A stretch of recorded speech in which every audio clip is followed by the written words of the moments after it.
नमस्कार. Hello doctor या कार्यक्रमात मी डॉक्टर महेश चिटणीस सर्व प्रेक्षकांचं मनपूर्वक स्वागत करतोय. आज आहे 26 जानेवारी, अर्थातच भारताचा प्रजासत्ताक दिन. आणि ह्या दिवशी खरोखर एक महत्वाची अशी घटना मागच्या वर्षी घडली होती. ती होती डॉक्टर अमित मायदेव, जे सुप्रसिद्ध असे पोटविकार तज्ज्ञ आहेत. त्यांना 2013 सालचा पद्मश्री पुरस्कार देऊन सन्मानित आलं होतं. आजच्या कार्यक्रमामध्ये अर्थातच डॉक्टर अमित मायदेव सहभागी झालेले आहेत पोटविकारांविषयी चर्चा करण्यासाठी. पण सगळ्यात महत्वाचं म्हणजे पोटविकारांवरील अत्याधुनिक दुर्बिणीचे उपचार सर्वसामान्यांपर्यंत पोहोचवण्यामध्ये डॉक्टर अमित मायदेव यांचा मोठा हात आहे, मोठा सहभाग आहे.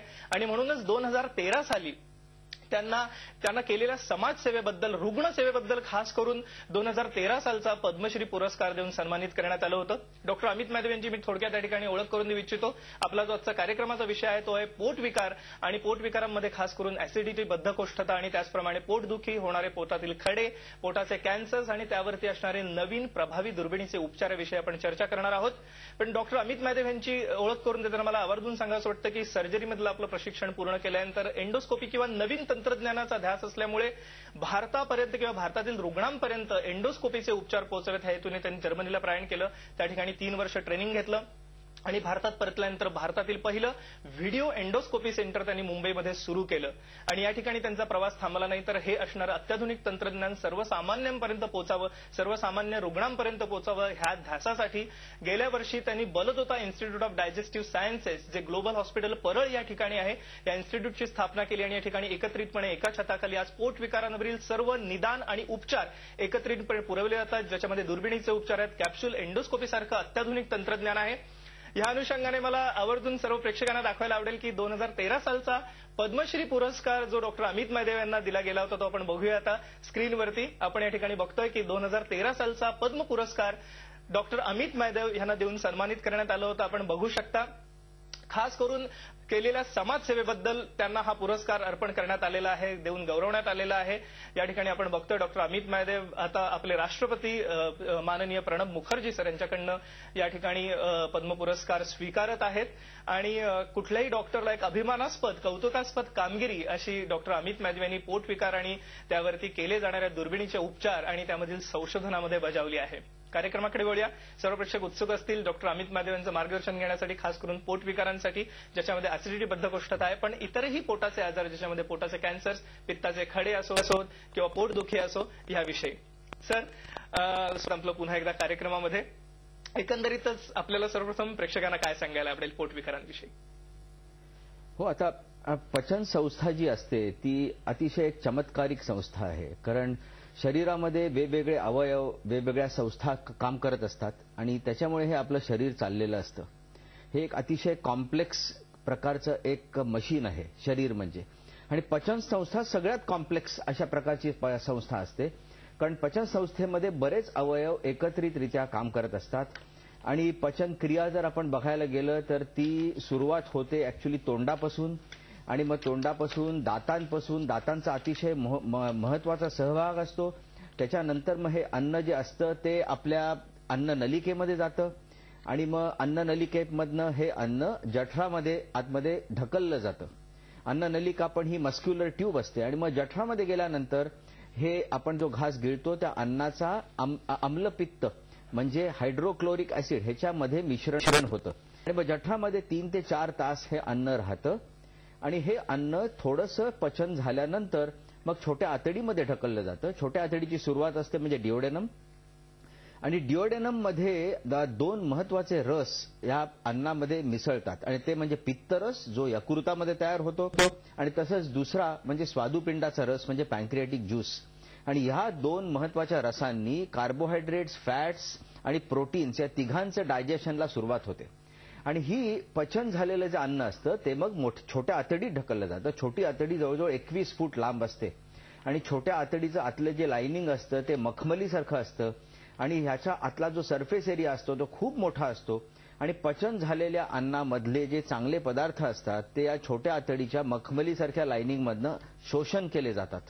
आणि मग हे सगळे चांगले पदार्थ त्या रक्तवाहिनींच्या थ्रू मग ती रक्तवाहिनी यकृतामध्ये जाते म्हणजे लिव्हर.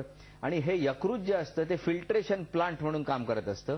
म्हणून हे शोषण झालेलं जे अन्न आहे ते ह्या ब्लड सप्लायमधनं, या रक्तवाहिनींमधनं यकृतात जातं, फिल्टर केलं जातं आणि मग ते हृदयाकडे जाऊन ते सगळीकडे पुरवलं जातं. जो मळ उरतो तो मोठ्या आतडीत जातो आणि मग तो दुसऱ्या दिवशी बाहेर पडतो. येस, खरोखर कॉम्प्लेक्स अशी प्रक्रिया असं म्हणायला हरकत नाही. एक पोटविकार तज्ज्ञ म्हणून आपल्याकडे कुठल्या प्रकारचे रुग्ण सर्वसामान्यपणे येतात, जास्त करून येतात?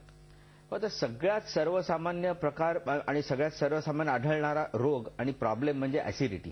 आणि ऍसिडिटी ही प्रत्येक जो रुग्ण माझ्याकडे येतो तो वेगवेगळ्या पद्धतीने डिस्क्राईब करतो. काही जण सांगतात की मला जळजळ होते पोटामध्ये, काही जण सांगतात की मला पोटामध्ये तडस लागते, आणि कधी कधी अन्ननलिकेमध्ये जळजळ झाल्यामुळे हार्ट बर्न जो आपण म्हणतो तसं होतं, किंवा काही लोकांना पोट फुगायला लागतं. आता आपण आता लॅपटॉपवर बघूया, मी तुम्हाला थोडक्यामध्ये सांगतो की आपण जर आता इकडे जर असं बघितलं तर ही आहे पचन संस्था. आणि जर पुढे जर बघितलं तर इकडे आपल्याला दिसतंय की इकडे असं हे अन्न तोंडामध्ये थोडंसं आतमध्ये पचन झाल्यानंतर, दातांनी चावल्यानंतर, ग्राइंडिंग झाल्यावर या अन्ननलिकेतनं हे अन्न येतं खाली, आणि मग खाली आलं तर ते अन्न जातं जठरामध्ये. आणि इकडे आपल्याला दिसतंय हे आहे जठर, आणि जठरामध्ये ते 3-4 तास राहतं. मग हे आहे छोटी आतडीची सुरुवात, डिओडेनम. मग हे आहे यकृत म्हणजे लिव्हर, ही पित्ताशयाची पिशवी, आणि मग इकडे येणारा पित्तरस. इकडे आपल्याला दिसतोय हा आहे स्वादुपिंड, आणि मग इकडे जे चांगलं पचन झालेलं अन्न आहे तर या छोट्या आतडीमध्ये आलेलं आहे. छोट्या आतडीमध्ये अन्नाचे चांगले पदार्थ शोषण झालेले आहेत, आणि मग हा मळ मोठ्या आतडीमध्ये येतो आणि या मोठ्या आतडीतनं बाहेर पडतो. आणि इकडे जर पुढे बघितलं तर ऍसिडिटीचा हा एक प्रकार आहे. इकडे आपल्याला दिसतंय की जठरामध्ये असले अन्न अन्न अन्न अन्न अन्न आणि त्याच्यामध्ये मिक्स होणारं आम्लपित्त हे कधी कधी उसळल्यामुळे अन्न नलिकेच्या आतमध्ये जातं आणि म्हणूनच आतमध्ये जळजळ करते. तसंच दुसऱ्या प्रकारचे माझ्याकडे रुग्ण येतात ते म्हणजे गॅसेस होणारे, म्हणजे पोट फुगतं. बरोबर. आणि पोट फुगल्यामुळे असं होतं, आपल्याला दिसतंय इकडे एक एक्सरे काढलेले अशाच एका रुग्णाचा की या जठरामध्ये छोट्या आतडीमध्ये केवढी हवा भरलेली आहे, आणि त्याच्यामुळे त्याचं पोट सारखं फुगत असतं आणि मग पोटाला तडस लागत असते. आता आम्ही एक्झॅक्टली ओळखतो कसं की नेमका हा प्रॉब्लेम कशामुळे आहे. तर पेशंट आमच्याकडे आल्यानंतर आम्ही पेशंटला विचारतो तुला त्रास कुठे होतोय नेमका, आणि मग आम्ही जर इकडे बघितलं, समजा इकडे उजवीकडे बरगडीच्या खाली जर दुखत असेल तर ते बरेच वेळेला हे जे दुखणं असतं ते यकृतापासून झालेलं असतं, म्हणजे लिव्हरपासून असतं, किंवा पित्ताशयाचं दुखणं असतं. इथे जर होत असेल म्हणजे वर आणि डावीकडे तर ते बरेच वेळेला जठराचं दुखणं असतं. उजवीकडे आणि राईटला जर असेल तर ते मोठ्या आतडीचं म्हणजे अपेंडिक्सचं दुखणं असू शकतं, किंवा डावीकडे आणि खाली जर असेल तर ते बऱ्याचशा वेळेला कोलायटिसमुळे दुखणं असतं, म्हणजे मोठ्या आतडीचं आतमध्ये आलेली सूज. आणि बेंबीच्या अवतीभोवती जर दुखत असेल किंवा त्रास होत असेल तर बऱ्याचशा वेळेला ते छोट्या आतडीचं दुखणं असतं, म्हणजे स्मॉल इंटेस्टिनल पेन. तर असं करून आम्ही साधारण आधी मनामध्ये निदान करतो की हे नेमकं कुठल्या अवयवामुळे या पेशंटला त्रास होतोय, आणि मग आम्ही त्याला काही काही टेस्ट सुचवतो. आणि सगळ्यात कॉमनली आणि सगळ्यात सिंपल टेस्ट आम्ही त्याला करायचं म्हणजे असते सोनोग्राफी पोटाची. आणि सोनोग्राफी अतिशय सोपी टेस्ट असते, म्हणजे पेशंटला फक्त उपाशी पोटी यायला लागतं हॉस्पिटलमध्ये, आणि बाहेरून एक सोनॉलॉजीचा प्रोब असतो, तो असा पोटावरनं फिरवून इथे आगे परत आपल्याला दिसतंय की हे पोट आम्ही आता तपासतोय, आणि पोट तपासून झाल्यानंतर अशा प्रकारे सोनोग्राफी केली जाते. आणि सोनोग्राफीनी साऊंड वेव्हनी आपल्याला आतमध्ये असलेल्या काही गोष्टी समजतात. म्हणजे कुठेही न कापता, काही न करता नुसते साऊंड वेव्हमुळे आपल्याला समजतं की आतमध्ये, आता इकडे आपल्याला दिसतोय पित्ताशयात आढळणारा खडा, आणि त्या खड्यांमुळे आपल्याला ह्या सोनोग्राफीच्या पिक्चरवर दिसतंय. आणि समजा आपल्याला असं वाटलं की बाबा जठराचा प्रॉब्लेम आहे, जठराच्या आतमध्ये सूज आली आहे गॅस्ट्रायटिसमुळे, किंवा मोठ्या आतडीचा प्रॉब्लेम आहे, मग आम्ही त्याला सुचवतो एंडोस्कोपी. आणि एंडोस्कोपी म्हणजे काय, ही एक अतिशय नवीन प्रकारची टेक्नॉलॉजी, अत्याधुनिक टेक्नॉलॉजी. आता तर मी 20 वर्ष ही टेक्नॉलॉजी वापरतोय. एक दुर्बीण असते, बारीक दुर्बीण, आणि त्या दुर्बिणीच्या टोकाला कॅमेरा बसवलेला असतो. त्यामुळे आम्ही पेशंटला उपाशी बोलवतो किंवा पोट साफ करायचं औषध घेऊन बोलवतो, आणि मग त्याला डाव्या कुशीवर झोपवून ही दुर्बीण आम्ही तोंडावाटे आतमध्ये घालून आतमध्ये जठरात काय काय आपल्याला दिसतंय ते आपल्याला एक्झॅक्टली कळतं मोठ्या स्क्रीनवर. तर इकडे आपल्याला दिसतंय कसं आपण करतोय, पेशंट झोपलेला आहे, तोंडावाटे आम्ही दुर्बीणात घातलेली आहे, आणि इकडे समोर आपल्याला दिसतंय या स्क्रीनवर जवळजवळ 50 टाइम्स मॅग्निफाईड पिक्चर दिसतं की जठराच्या आतमध्ये नेमकं चाललंय काय. आता हा एक रुग्ण फॉर एक्झाम्पल आमच्याकडे आला होता की त्याला गिळताच येत नव्हतं, खूप वर्षापासून त्याला ऍसिडिटीचा त्रास होता, आणि बऱ्याचशा इन्व्हेस्टिगेशन्स मधून असं वाटत होतं की याला कॅन्सर झालाय, कर्करोग झालाय अन्ननलिकेचा. पण दुर्बिणीने तपास केल्यानंतर असं लक्षात आलं की सारखं ऍसिड वर येऊन त्याच्या अन्ननलिकेमध्ये अशा प्रकारचा अल्सर निर्माण झाला होता, म्हणजे जखम. आणि जखम झाल्यामुळे अन्ननलिकेचं जे ओपनिंग आहे ते नॉर्मली जे 20 मिलीमीटर असायला पाहिजे ते अतिशय कमी झालं होतं आणि म्हणून त्याला अन्न गिळता येत नव्हतं. तसंच एच पायलॉरी जंतू असतात आणि एच पायलॉरी जंतू दूषित खाण्यातनं किंवा पाण्यामधनं आतमध्ये जातात आणि हे जर आतमध्ये गेले तर त्या एच पायलॉरी जंतूंनी जठराच्या लायनिंगला सूज येऊ शकते. नुसती सूजच येत नाही, पण एच पायलॉरीमुळे जठरामध्ये किंवा डिओडेनममध्ये अल्सर होऊ शकतो. म्हणून इकडे आपल्याला दिसतोय की आपण परत एकदा एंडोस्कोपी बघितल्यावर अशा प्रकारचा घाव किंवा अल्सर आपल्याला दिसतं. किंवा काही काही पेशंट्सना किंवा रुग्णांना रक्ताच्या उलट्या होत असतात, त्यांच्यामध्ये आपल्याला अशा प्रकारचे इसोफेजल व्हरायसिस दिसतात. किंवा इकडे आपल्याला दिसतोय हा कर्करोग आहे. हा कर्करोग आपण पकडलेला आहे दुर्बिणीद्वारे तपास करून. हा आहे जठराचा. किंवा या पेशंटला बऱ्याच वेळेला रक्त जात होतं शौचा वाटे, त्याची कोलोनोस्कोपी केल्यानंतर आपल्याला कोलायटिस हे आपल्याला कळलेलं आहे. सो इतक्या प्रकारचं निदान आज दुर्बिणीद्वारे होऊ शकतं आणि हे सर्व उपचार आज बलदोता इन्स्टिट्यूट ऑफ डायजेस्टिव्ह सायन्सेसमध्ये उपलब्ध आहेत. पण मला आवर्जून आज एक गोष्ट सांगावीशी वाटते की Baldota institute of digestive sciences जे ग्लोबल हॉस्पिटल परळ या ठिकाणी आहे, या ठिकाणी आज अल्प दरामध्ये पोटविकारांसाठी दुर्बिणीचे नवीन उपचार उपलब्ध आहेत. सर्वसामान्य रुग्णांसाठी या हॉस्पिटलमध्ये आज उपचार उपलब्ध आहेत. त्याचप्रमाणे वेगवेगळ्या प्रकारच्या विमा कंपन्यांवरती हे हॉस्पिटल आहे. खास सरकारी, निमसरकारी किंवा सर्वसामान्य रुग्णांसाठी सवलतीच्या दरात उपचार उपलब्ध आहेत, ज्याचा आपण जरूर लाभ घेऊ शकता. आपण संपर्कासाठी या ठिकाणी कॉन्टॅक्ट नंबर बघत आहात तेही जरूर टिपून घ्या. आणि खास करून एक महत्वाची सूचना की ज्यांना ऍसिडिटी आहे किंवा आम्लपित्ताचा त्रास आहे त्यांच्यासाठी खास क्लिनिक बलदोता इन्स्टिट्यूटमध्ये सुरुवात करण्यात आलेली आहे. त्याचबरोबरीने कॉन्स्टिपेशन किंवा ज्यांना बद्धकोष्ठता आहे अशा रुग्णांसाठी सुद्धा खास क्लिनिक उपलब्ध आहे, ज्या ठिकाणी आपण एकत्रितपणे एका छताखाली निदान आणि उपचार घेऊ शकता. ही अतिशय एक महत्वाची गोष्ट आहे सर की हे कन्सेप्ट ऍसिडिटी क्लिनिक किंवा कॉन्स्टिपेशन क्लिनिकची आपण बलदोता इन्स्टिट्यूटमध्ये सुरू केलीत. ह्याच्यामागे काय एक विचार होता? हो, विचार असा होता की रुग्णांना जेव्हा पोटाचा त्रास होतो ते त्यांना समजत नाही की कुठे जावं नेमकं, की ह्याचे स्पेशालिस्ट कोण असतात, की बाबा ह्याचं आपल्याला बरोबर निदान कसं होऊ शकेल. म्हणून सर्वसामान्य रुग्णांना समजावं, ह्या भाषेमध्ये कळावं म्हणून आम्ही ही वेगवेगळी क्लिनिक चालू केली. म्हणजे एक ऍसिडिटी क्लिनिक चालू केलं, बद्धकोष्ठता क्लिनिक चालू केलं, तसं स्टोन क्लिनिक चालू केलं म्हणजे ज्यांना खडे होतात पोटामध्ये त्यामुळे दुखत असतं, आणि तसंच कर्करोगाचं क्लिनिक चालू केलं म्हणजे कॅन्सर क्लिनिक. कारण हल्ली वेगवेगळ्या प्रकारचे कॅन्सर्स पण होतात, म्हणजे जठराचा, अन्ननलिकेचा, मोठ्या आतडीचा, यकृताचा, स्वादुपिंडाचा बरेच कॅन्सर्स होऊ शकतात. म्हणून हे क्लिनिक्स आम्ही सुरू केले. येस, आपण आता म्हणाला स्टोन क्लिनिक सुरू केले म्हणजे खास करून पोटातील जे वेगवेगळ्या प्रकारचे खडे आहेत, पोटात सगळ्यात कॉमनली आढळणारे मला वाटतं गॉल ब्लॅडर स्टोन किंवा पित्ताचे खडे असतील, पण पोटात कुठकुठच्या प्रकारचे खडे होऊ शकतात सर, आणि त्यांच्याविषयी आम्हाला काय सांगता येईल? काय, सर्वसामान्य माणसाला पोटात होणारे खडे म्हणजे किडनी स्टोन हे एकच माहिती असतं, म्हणजे मूत खडे. बरोबर. पण ते असतात ते किडनीमध्ये किंवा युरिनरी ट्रॅक्टमध्ये, युरेटरमध्ये. पण जेव्हा पोटातले खडे आम्ही म्हणतो ते म्हणजे पित्ताशयातले खडे, म्हणजे गॉल ब्लॅडर स्टोन्स किंवा पित्ताच्या नलिकेत होणारे खडे किंवा स्वादुपिंडातले खडे. आणि ह्या खड्यांचा इलाज करणं फार महत्वाचं असतं, कारण ह्या खड्यांमुळे अत्यंत वेदना होतात पोटामध्ये.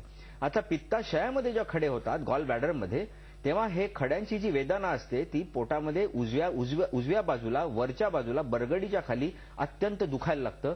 कधी कधी ते पाठीत दुखतं, कधी कधी उजव्या खांद्यामध्ये दुखतं. एक आपण लक्षात घ्यायला पाहिजे की पित्ताशयात जे खडे होतात ते आतल्या आत तयार झालेले असतात. त्याच्यामुळे पित्ताशयातल्या खड्यांचा आम्ही जेव्हा इलाज करतो आणि त्याचं निदान करतो, एकदा निदान झालं की त्याचा इलाज असतो म्हणजे पित्ताशयाची खराब झालेली पिशवी काढून टाकणं. ते आम्ही खडे फक्त काढत नाही, पण हे जर खडे पित्ताच्या नलिकेमध्ये जर सरकले मग ते आम्ही दुर्बिणीने काढू शकतो.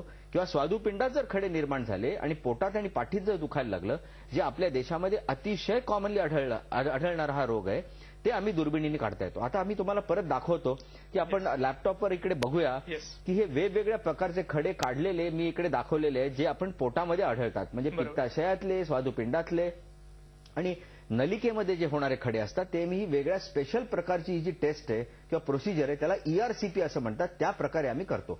आणि इकडे आपल्याला ते दिसतंय हे नलिकेमध्ये अडकलेले खडे आहेत आणि या खड्यांमुळे पेशंटला पोटात दुखत नाहीच, पण कावीळ व्हायला लागते, ताप यायला लागतो आणि पित्ताच्या नलिकेमध्ये इन्फेक्शन होतं. तर इकडे आपल्याला दिसतंय की आतमध्ये आम्ही जाऊन ते पित्ताच्या नलिकेचे तोंड कट करून मोठं केलेलं आहे आणि मोठं केल्याबरोबर हे आतले खडे आपणहून बाहेर आलेले आहेत. आणि तसंच या पेशंटमध्ये तर बरेच खडे होते आणि ते खडे वाळूच्या रूपांतरामध्ये होते आणि म्हणून आम्ही हे आतमध्ये हे मोठं केल्यानंतर एका प्रकारची आतमध्ये एक बास्केट आतमध्ये घालतो, म्हणजे मासे पकडल्यासारखं जाळं आतमध्ये घालतो आणि ह्या जाळ्यांनी आम्ही हे खडे हळूहळू काढू शकतो. आता इकडे आपल्याला दिसतंय की आम्ही ही बास्केट आता आतमध्ये घातलेली आहे आणि ही पित्ताची नलिका आहे, म्हणजे बाईल डक्ट. आणि दरवेळेला आम्ही ही जाळी किंवा बास्केट बाहेर काढल्यानंतर नलिकेत अडकलेले खडे हळूहळू बाहेर काढता येतात आणि कुठेही बाहेर चिडफाड न करता आम्हाला संपूर्ण पित्ताची नलिका क्लिअर करता येते आणि मग त्या प्रकारे या पेशंटला बरं करता येतं. ओके. आता गॉल ब्लॅडर मी तुम्हाला सांगितलं पित्ताशयामध्ये होणारे खडे, तर मी म्हटलं त्याप्रमाणे पित्ताशयात जर खडे झाले तर पित्ताशयाची पिशवीच काढायला लागते. पण पूर्वी काय करायला लागायचं की मोठं पोट कापून ती पित्ताशयाची पिशवी काढायचे, पण हल्ली आम्ही ही पिशवी सुद्धा दुर्बिणीने काढता येते. त्याला लॅप्रोस्कोपिक कोलेसिस्टेक्टमी असं म्हणतात. परत आपण आता लॅपटॉपकडे बघा की इथे हे असं आहे आणि इकडे आपल्याला आहे हे दिसते हे पित्ताशय उजवीकडे आणि हे जी दुर्बीण आहे ना हा लॅप्रोस्कोप. बरोबर. म्हणजे डायरेक्टली एक छोटंसं छेद करून आम्ही आतमध्ये जातो आणि हल्ली अशा प्रकारे कट करून ऑपरेशन करायची जरूर लागत नाही. पित्ताशय आपल्याला नुसतं या लॅप्रोस्कोपीने काढता येतं.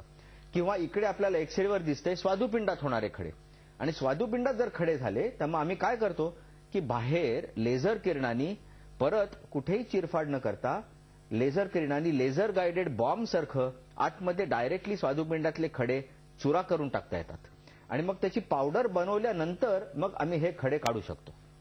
ओके. सो आज हे अत्याधुनिक तंत्रज्ञान उपलब्ध आहे. मी मगाशी सांगितल्याप्रमाणे Baldota institute of digestive sciences global hospital Parel या ठिकाणी, आणि या ठिकाणचे आपण संपर्कासाठी नंबरही बघतात. सगळ्यात महत्वाचं म्हणजे हे उपचार अतिशय माफक दरात उपलब्ध आहेत सर्वसामान्य रुग्णांसाठी. आपण जरूर लाभ घेऊ शकता. मला एक खरोखर आवर्जून सांगायचं वाटतं की Baldota institute of digestive sciences जी ग्लोबल हॉस्पिटल परळ या ठिकाणी आहे, केईएम हॉस्पिटल शेजारी परळ या ठिकाणी किंवा शिरोडकर हायस्कूल समोर, या ठिकाणी आज एकत्रितपणे एका छताखाली सर्व प्रकारचे दुर्बिणीचे नवीन उपचार अतिशय माफक दरात सर्वसामान्य रुग्णांसाठी उपलब्ध आहेत. खास करून पोटविकारांमध्ये ऍसिडिटी, बद्धकोष्ठता ज्याला कॉन्स्टिपेशन म्हटलं जातं, पोटातील खडे, पित्ताचे खडे खास करून, किंवा वेगवेगळ्या प्रकारच्या इतरही पोटविकारांसाठी, पोटविकारांच्या कॅन्सरचं निदान असो किंवा वेगवेगळ्या प्रकारच्या इतर कोलायटिस सारखे आजार असोत, आज एकत्रितपणे एका छताखाली Baldota institute of digestive sciences global hospital Parel या ठिकाणी माफक दरात उपचार उपलब्ध आहेत. आणि आपण संपर्कासाठी त्यांचे नंबरही बघतात, ते जरूर टिपून घ्या. आपल्याला पोटविकारांवरील कुठलाही प्रश्न विचारायचा असेल तर आपण पुढील संपर्कासाठी नंबर आहेत त्याच्यावरती विचारू शकता. जे नवीन उपचार आहेत त्यांच्याविषयी आपण आजच्या कार्यक्रमात माहिती घेतोय. पद्मश्री पुरस्कार देऊन सन्मानित करण्यात आलेले डॉक्टर अमित मायदेव यांच्याकडून. सर, आपण आता आम्हाला पोटविकारांची वेगवेगळ्या माहिती दिलीत, पोटातील खडे, ऍसिडिटी, कॉन्स्टिपेशन याविषयी. नवीन काय आलेले आहेत टेक्नॉलॉजी त्याविषयी आम्हाला सांगा. हो, गेल्या 10 ते 15 वर्षामध्ये खूपच नवीन टेक्नॉलॉजी आली आहे. कारण इतके दिवस असं होतं की दुर्बिणीने आम्ही अन्ननलिका शकायचो, जठर बघू शकायचो किंवा मग वेगळ्या प्रकारची दुर्बीण वापरून म्हणजे कोलॉनोस्कोप वापरून मोठी आतडी बघू शकायचो. पण छोटी आतडी जी आहे, जी 21 फूट लांब असते, ती इतके दिवस बघता यायची नाही. पण एक नवीन प्रकारची आता दुर्बीण आलेली आहे, त्याला एंटेरोस्कोप म्हणतात. म्हणजे काही काही लोकांना पोट फुगत असतं, पचनक्रिया नीट होत नसते, वारंवार शौचाला जावंसं वाटत असतं किंवा मग त्यांना पातळ शौचाला होत असतं, अशा लोकांना आतलं लायनिंग नीट बघता यावं याच्याकरता आम्ही एक नवीन प्रकारची दुर्बीण वापरतो, त्याला म्हणतात एंटेरोस्कोप. आणि आता आपण परत लॅपटॉपकडे बघूया की इथे ही आहे छोटी आतडी, आणि छोट्या आतडीमध्ये हे वेगवेगळे लेयर्स असतात. आणि मी सांगितलं त्याप्रमाणे आतला लेयर हा मखमलीसारखा असतो, पण तो जर आपल्याला नीट बघायचा असेल तर ही नवीन प्रकारची आम्ही दुर्बीण वापरतो, त्याला एंटेरोस्कोप म्हणतात. आणि ही आम्ही ह्या बलदोटा इन्स्टिट्यूटमध्ये वापरायला सुरुवात केली काही वर्षांपूर्वी. आणि इथे आपल्याला दिसतंय की ह्या दुर्बिणीच्या वर एक प्रकारची प्लास्टिकची ट्यूब आहे, त्याला बलून आहे, म्हणून त्याला बलून एंटेरोस्कोप असं म्हणतात. आणि त्या बलूनची मदत घेऊन, त्या बाहेरच्या प्लास्टिकची ट्यूबची मदत घेऊन लिटरली सापासारखा ही दुर्बीण आपल्याला त्या संपूर्ण छोट्या आतडीमध्ये प्रवास करत करत आतमध्ये जाता येते. आणि नुसतं आत जाता येत नाही, पण आपल्याला ही छोटी आतडी बघितल्यानंतर समजा आतमध्ये काही आपल्याला रोग जर सापडला तर आतमधून आपल्याला त्याची बायोप्सी घेता येते, किंवा आतमध्ये समजा काही रक्तस्त्राव होत असेल तर आतमध्ये एक स्पेशल इन्स्ट्रुमेंट टाकून तो रक्तस्त्राव आपल्याला थांबवता येतो. इथे आपल्याला दिसतंय वेगवेगळ्या प्रकारची इन्स्ट्रुमेंट्स आम्ही ह्या एंटेरोस्कोपच्यातून आतमध्ये घालतोय. तसंच अतिशय अत्याधुनिक आणि अतिशय मोठं इन्व्हेन्शन जे काही वर्षापूर्वी झालं ते म्हणजे कॅप्स्यूल एंडोस्कोपी. म्हणजे ते पण आपण छोट्या आतडीकरता वापरतो. ही कॅप्स्यूल असते आणि त्या कॅप्स्यूलच्या आतमध्ये एक कॅमेरा असतो, आणि ही कॅप्स्यूल रुग्णाला गिळायला दिल्यानंतर त्याच्या पोटाला आम्ही काही सेन्सर्स लावतो, ईसीजी इलेक्ट्रोड सारखे, आणि एक रेकॉर्डिंगचा बॉक्स लावतो, त्याला घरी पाठवून देतो आणि ही कॅप्सूल ऑटोमॅटिकली आपणहूनच एका पाणबुडीसारखी छोट्या आतडीमध्ये प्रवास करत करत खाली जाते आणि जशी ती खाली जात असते ती आतमधले सिग्नल्स आणि त्याचे इमेजेस बाहेर फेकत असते आणि वायरलेस पद्धतीने सगळेच्या सगळे सिग्नल्स या रेकॉर्डिंग बॉक्समध्ये रेकॉर्ड केले जातात आणि 8-1 तासानंतर पेशंट आमच्याकडे आल्यानंतर हा रेकॉर्डिंग बॉक्स आम्ही कॉम्प्युटरला जोडतो आणि तो जोडल्यानंतर आम्हाला हे जे कॉम्प्युटरवर चित्र दिसतं ते अतिशय उत्तम असं आतमध्ये प्रवास केल्यासारखं चित्र दिसतं की आम्ही एका पाणबुडीमध्ये बसून संपूर्ण छोट्या आतडीत प्रवास करतोय आणि आतमधलं सगळंच्या सगळं लाईनिंग आपल्याला स्टडी करता येतं. त्यामुळे रुग्णाला समजा काही त्रास होत असेल, आता इकडे आपल्याला दिसेल की हा कॅप्सूल एंडोस्कोमी आम्ही इकडे एक ब्लिडिंग पिकअप केलेलं आहे, तसं आपल्याला हे कळतं. सो ही झालं एक अत्याधुनिक तंत्रज्ञान. आणि मला आवर्जून सांगावं असं वाटतं की पद्मश्री पुरस्कार देऊन सन्मानित करण्यात आलेले डॉक्टर अमित मायदेव यांच्या मार्गदर्शनाखाली खास बलदोता इन्स्टिट्यूटमध्ये हे सर्व उपचार अतिशय माफक दरात सर्वसामान्य रुग्णांसाठी उपलब्ध आहेत. एक समाजसेवेला कटिबद्ध असं हे हॉस्पिटल आहे आणि जरूर आपण त्यांच्या संपर्कासाठी नंबर टिपून घ्या. आपण आता स्क्रीनवरती बघू शकता. पोटविकार, ऍसिडिटी, बद्धकोष्ठतेवरती दुर्बीण उपचार आहेतच, पण इतरही पोटविकार ज्याच्यामध्ये पित्ताचे खडे, पोटाचे कॅन्सर, आयबीएस सारखा आजार, अल्सरेटिव्ह कोलायटिस सारखा आजार, या सर्व प्रकारच्या आज पोटविकारांसाठी दुर्बीण उपचार उपलब्ध आहेत अतिशय माफक दरात, ज्याच्यात कॅप्सूल एंडोस्कोपी आहे, एंट्रोस्कोप सारखे उपचार आहेत. कॉन्टॅक्टसाठी जे नंबर आहेत ते पुढील प्रमाणे आहेत. 9867303277, 9863330277 हा नंबरवरती आपण जरूर संपर्क करू शकता.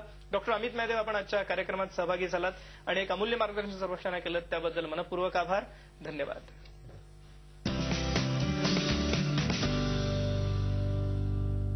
झी 24 तास, एक पाऊल पुढे.